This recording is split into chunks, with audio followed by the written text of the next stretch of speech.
खबर प्रयागराज से है, जहां पर हाईकोर्ट में राम मंदिर भूमि पूजन का मामला हाईकोर्ट पहुंच चुका है। दरअसल हाईकोर्ट से राम मंदिर भूमि पूजन पर रोक लगाने की मांग की गई है। तो भूमि पूजन पर रोक की मांग के लिए हाईकोर्ट में याचिका दाखिल की गई है। याचिका में कहा गया है कि भूमि पूजन अनलॉक 2 की गाइडलाइन का उल्लंघन है। तो समाज सेवी हैं याचिकाकर्ता साकेत गोखले, जिनकी तरफ से इस याचिका को दाखिल किया गया है और हाईकोर्ट के चीफ जस्टिस को भी इसको लेकर पत्र लिखा गया है। उन्होंने कहा है कि कार्यक्रम होने से कोरोना का जो खतरा है वो फैल सकता है। तो राम मंदिर को लेकर बड़ी खबर आपको बता दें, भूमि पूजन का ये मामला जो कि 5 अगस्त को भूमि पूजन होगा।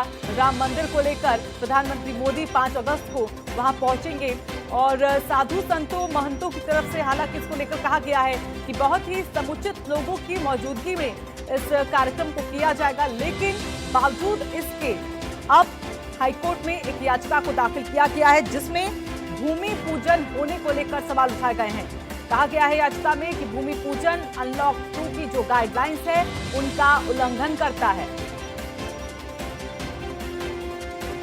और मनीष पालीवाल हमारे साथ, हमारे सहयोगी सीधे जुड़ चुके हैं, उनका रुख कर लेते हैं। तो मनीष, याचिका दाखिल की जा चुकी है हाईकोर्ट में कि भूमि पूजन जो होने वाला है 5 अगस्त को वो ना किया जाए, क्योंकि अनलॉक 2 जो गाइडलाइंस है उसका उल्लंघन करता है। अब कब ये याचिका डाली गई और क्या अभी साधु संतों की तरफ से इस पर कोई रिएक्शन सामने आया है? क्योंकि साधु संतों ने जब ये तारीख फाइनल हुई थी, उन्होंने कहा था कि समुचित लोग रहेंगे, बहुत ही कम लोगों की मौजूदगी में कार्यक्रम किया जाएगा।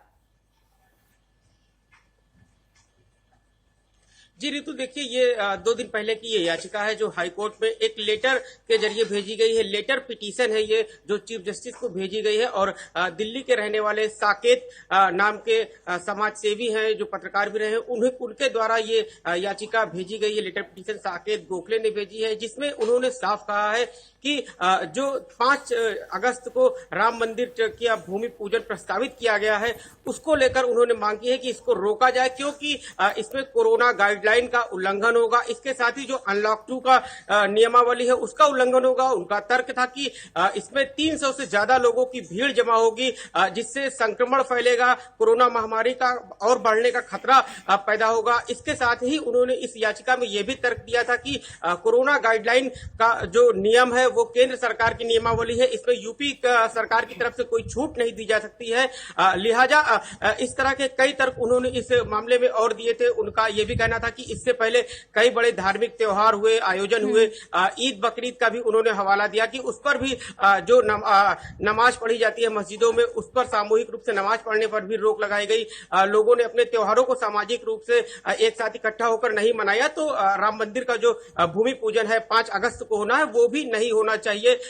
नियमों का हवाला देते हुए उन्होंने मांग की है कि इस पर हाईकोर्ट द्वारा रोक लगाई जाए और इलाहाबाद हाईकोर्ट के चीफ जस्टिस के नाम उन्होंने लेटर पिटीशन भेजा है और इस पर अब सुनवाई होना है। अभी ये लेटर पिटीशन दाखिल की गई है, इस पर सुनवाई कब होगी, इससे सुनवाई के लिए चीफ जस्टिस जब इसको देखेंगे उसके बाद वो इसमें तय करेंगे कि इस मामले पर सुनवाई की जानी है या इस पे ये पोषणी है याचिका या नहीं। ये अब कोर्ट को तय करना है। जो ये दिल्ली के जो पत्रकार बताए जा रहे हैं जिन्होंने ये लेटर पिटीशन भेजा है, उनकी इसमें मुख्य मांग यही है कि जो 5 तारीख को राम मंदिर का अयोध्या में भूमि पूजन प्रस्तावित है उसे रोक लगा दी जाए, उसे न करने का इजाजत दे। लेकिन ये बताइए, क्योंकि अगर हम अनलॉक 1 की बात करें तो वो जून में शुरू हुआ था पहले दिन और आखिरी महीने के दिन वो खत्म हो गया। उसके बाद प्रधानमंत्री मोदी सामने आए और बताया कि अनलॉक 2 की शुरुआत हो गई है। अगर जून के हिसाब से देखिए तो अनलॉक 2 भी कहीं ना कहीं जुलाई के अंत में खत्म हो जाएगा और अगस्त की शुरुआत में ही अनलॉक 3 की वहां पर शुरुआत होगी। तो ऐसे में जब 5 अगस्त को ये दिन पड़ रहा है, शायद उस गाइडलाइन में बदलाव हो, क्या हम इसको सोच सकते हैं यहाँ पर? जी बिल्कुल, ये हो सकता है, लेकिन क्योंकि अभी तक अनलॉक 2 चल रहा है और अगस्त में क्या सीन होगा ये अभी लोगों को पता नहीं है। सरकार क्या गाइडलाइन जारी करेगी ये जब सरकार के द्वारा जारी किया जाएगा गाइडलाइन तभी पता चलेगा। लेकिन अभी तक की जो कोरोना की गाइडलाइन है, चाहे वो अनलॉक के दौरान रही हो, जब पूरा बंद था देश उस समय की बात करें, या अनलॉक 1 अनलॉक 2 की जाए, तो अभी तक का जो अनलॉक 1 की गाइडलाइन है उसी के आधार पर ये याचिका दाखिल की गई है। परमहंस दास हमारे साथ जुड़ गए हैं। महंत जी, ये याचिका दाखिल की गई है, भूमि पूजन को लेकर सवाल उठाए गए हैं कि जो अनलॉक 2 फिलहाल चल रहा है लॉकडाउन का, उसमें जो गाइडलाइंस है तमाम आयोजनों को लेकर, कार्यक्रमों को लेकर, वो उल्लंघन करता है भूमि पूजन का जिस तरह से कार्यक्रम रखा गया है?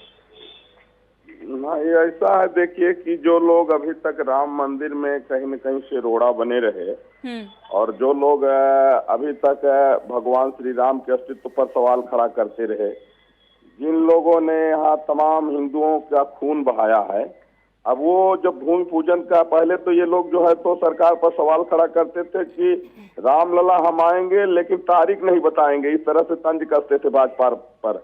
अब जब तारीख फिक्स हो गई है भूमि पूजन की, तब ये फिर जो है कोई न कोई अड़ंगा लगाना चाहते हैं, लेकिन इससे कोई फर्क नहीं पड़ेगा।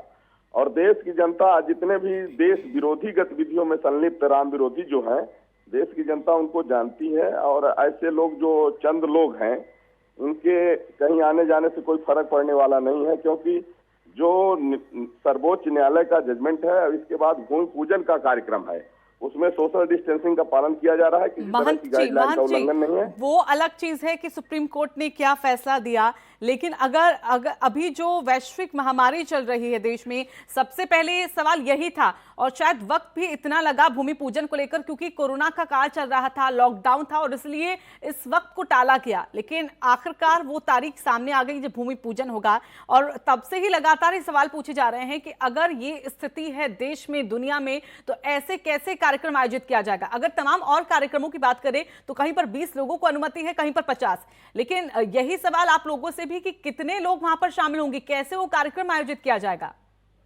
देखिए, उसमें लगभग 200 लोगों को सम्मिलित होने की खबर अपने को है, तो हर तरह से यहाँ सारी व्यवस्था की गई है और सोशल डिस्टेंसिंग का ख्याल रखा जा रहा है। दूसरी बात यह है, देखिए, ये याचिका दायर करने वाले लोग हैं, ये कहीं न कहीं से कांग्रेस से प्रेरित हैं, सपा से। और इन लोगों का इरादा जो है ना, चूंकि देखिए जो भारतीय संस्कृति को विकृत किया गया, अब भारतीय संस्कृति की पुनर्प्रतिष्ठा होने जा रही है। लोग राम को नहीं समझ पाएंगे। ये ऐसे लोग हैं कि ये मर्यादा पुरुषोत्तम भगवान श्री राम के लिए, जहां तमाम इस्लामिक देश, इंडोनेशिया इत्यादि में रामलीला के माध्यम से लोग मानवता को समझने का प्रयास कर रहे हैं, वहीं ये कुछ ऐसे जयचंद्र देश के गद्दार और देश विरोधी मानसिकता के लोग हैं कि उनको भूमि पूजन से दिक्कत हो रही है। जबकि भूमि पूजन जो है, माननीय प्रधानमंत्री नरेंद्र मोदी जी, जो भारत के पहले ऐसे प्राइम मिनिस्टर हैं जिन्होंने देश के गौरव को बढ़ाया है, और मर्यादा पुरुषोत्तम भगवान श्री राम का जो है, आज तो हम देखते हैं कि अगर देश विरोधी नारा लगे तो तमाम वहाँ देश के जो है कांग्रेस के लोग खड़े हो जाते हैं। लेकिन जय श्री राम को, जय श्री राम बोल दे, कोई भारत माता की जय बोल दे, वंदे मातरम बोल दे, इन लोगों को इतराज होने लगता है। इसलिए मेरा मानना है कि इस तरह के जो लोग हैं, ये सब देश विरोधी मानसिकता के लोग हैं। क्या कोरोना को लेकर चिंतित होना गलत है?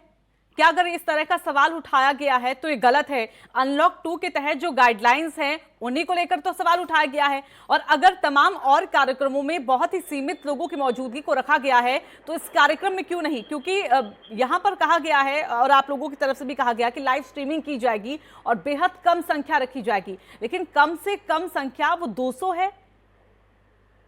देखिए, अभी तो अनुमानित 200 लोग का कह रहे हैं, हो सकता है कि 10 लोग ही वहां पहुंचे, 20 लोग ही वहां रहें, अभी ये फिक्स नहीं हो पाया है। लेकिन जो भी ये सवाल उठाए जा रहे हैं, उनको इससे मतलब नहीं है कि ये कोरोना को लेकर उठा रही है, सिर्फ जो है कोरोना के बहाने कहीं न कहीं से जो हमारी संस्कृति विकृत हुई है, मुगल चलिए, ये तो एक याचिका है महंत जी, चलिए एक ये याचिका है, लेकिन इस याचिका को ध्यान में रखते हुए और वैश्विक महामारी को ध्यान में रखते हुए क्या ये तय किया जाएगा अब कि जो 200 या फिर 300 को यहाँ पर अनुमानित किया जा रहा है कि शायद उस कार्यक्रम में शामिल हो, तो उस संख्या को कम किया जाए, ये निश्चय यहाँ पर किया जाएगा?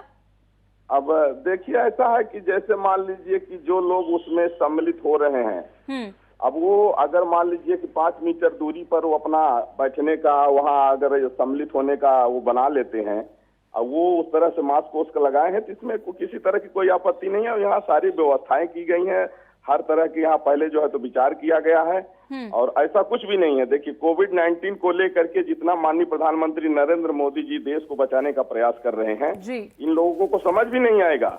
और तमाम अन्य राष्ट्रों में लोग अपना पैसा लगा करके और इलाज करा रहे हैं, लेकिन अपना देश एक ऐसा है कि जो सरकार जो है अपने पैसे से जो है जो भी कोरोना पॉजिटिव है उनका इलाज करा रही है, हर तरह का उनका जो है तो ख्याल रखा जा रहा है। क्या जरूरी लोगों की लिस्ट को तैयार किया गया है वहां पर कि किन किन को निमंत्रण जा पाएगा वहां पर? हाँ हाँ, मतलब अभी यहाँ अयोध्या के संतों के लिए कोई लिस्ट ऐसी जारी नहीं हुई है, लेकिन हम लोग खुद ही प्रयास कर रहे हैं कि हम लोग लाइव प्रसारण के माध्यम से अपने अपने कमरे में ही देखें, दर्शन करेंगे।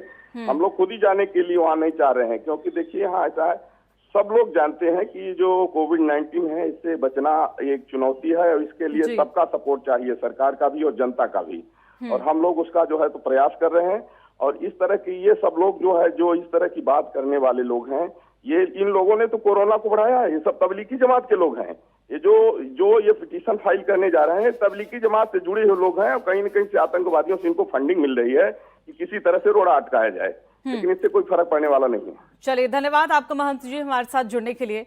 चलिए, रुख अपने सहयोगी मनीष का कर लेते हैं। मनीष, अभी महंत परमहंस दास से यहाँ पर बातचीत हुई और उनका कहना है कि ये कहीं ना कहीं कांग्रेस से हैं लोग या फिर तबलीगी जमात से हैं। हालांकि जो सवाल उठाए गए हैं वो कहीं ना कहीं जायज़ है। अगर अनलॉक 2 में हम बात करते हैं तमाम और लोगों की भी, कि कार्यक्रम में सिर्फ या तो 20 या फिर 50 से ज्यादा लोग शामिल नहीं होंगे, कार्रवाई भी उल्टा उन पर की जाती है। और प्रधानमंत्री मोदी ने खुद किया है कि जो भी उल्लंघन करेगा सख्त से सख्त कार्रवाई होगी।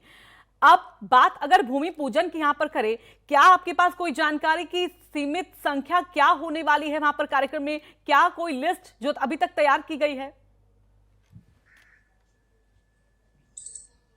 जी रितु, देखिए, जो याचिकाकर्ता हैं उन्होंने जो अपनी याचिका में मांग की है, उन्होंने दावा किया है कि इस भूमि पूजन के कार्यक्रम में 300 लोगों अभी तक प्रस्तावित है कि 300 या उससे अधिक लोग पहुंचेंगे भूमि पूजन के कार्यक्रम में। इसमें देखिए प्रधानमंत्री, मुख्यमंत्री समेत देश के तमाम ऐसे लोग हैं जो पहुंचेंगे, जिनके साथ कई सुरक्षा कर्मी वहां पर मौजूद रहेंगे। और इस बात का हवाला दिया गया है कि ऐसे में वहां पर भीड़ बढ़ेगी, जिससे कोरोना संक्रमण फैल सकता है। रही बात जो महंत जी कह रहे थे कि ये आस्था का विषय है, करोड़ों हिंदुओं की आस्था का विषय है, इसको देखते हुए कोर्ट इस मामले की सुनवाई करेगा, तो आगे का जो भी फैसला करना होगा वो करेगा। लेकिन कोर्ट आस्था के साथ ही साथ जो कोरोना की गाइडलाइन है, जो वैश्विक महामारी चल रही है पूरी दुनिया में, उस पर भी कोर्ट को गंभीरता से विचार करना होगा। उसके बाद ही कोर्ट की फैसला करेगी, क्योंकि आने वाले दिनों में अगर इस तरह का ये आयोजन होगा तो हो सकता है इसी आधार पर और भी लोग कोर्ट पहुंचे और इसी के आधार पर वो भी कार्यक्रम कराने की अनुमति मांगे, जिससे कि निश्चित तौर पर कोरोना की जो महामारी है उसको बढ़ने का खतरा भी बढ़ सकता है। लेकिन अभी ये देखना होगा कि अभी इस पर कोर्ट का क्या रुख होता है, क्योंकि ये अभी सिर्फ याचिका दाखिल की गई है। इस पर सुनवाई कब होगी ये कोर्ट को तय करना है। कोर्ट इसमें क्या तय करती है, कोर्ट इस याचिका को पोषणीय मानती है, सुनवाई के लायक, या शुरुआत में ही खारिज कर देती है, ये अभी कयास है। क्योंकि जब तक कोर्ट में ये मामला नहीं पहुंचेगा, चीफ जस्टिस को इस पर फैसला लेना है, वो जब फैसला लेंगे उसके बाद ही इस पर आगे कुछ कहा जा सकता है। अभी फिलहाल ये मामला याचिका दाखिल कर दी गई है कोर्ट में, और जो याचिका करता है उन्होंने इसमें साफ अपनी चिंता जाहिर की है कोरोना की गाइडलाइन को लेकर, कोरोना की महामारी को लेकर। उनका साफ जायज बात है यहाँ पर कि जो गाइडलाइंस में नियम है उन्हीं नियमों को फॉलो भी किया जाए। धन्यवाद फिलहाल आपका मनीष हमारे साथ जुड़ने के लिए।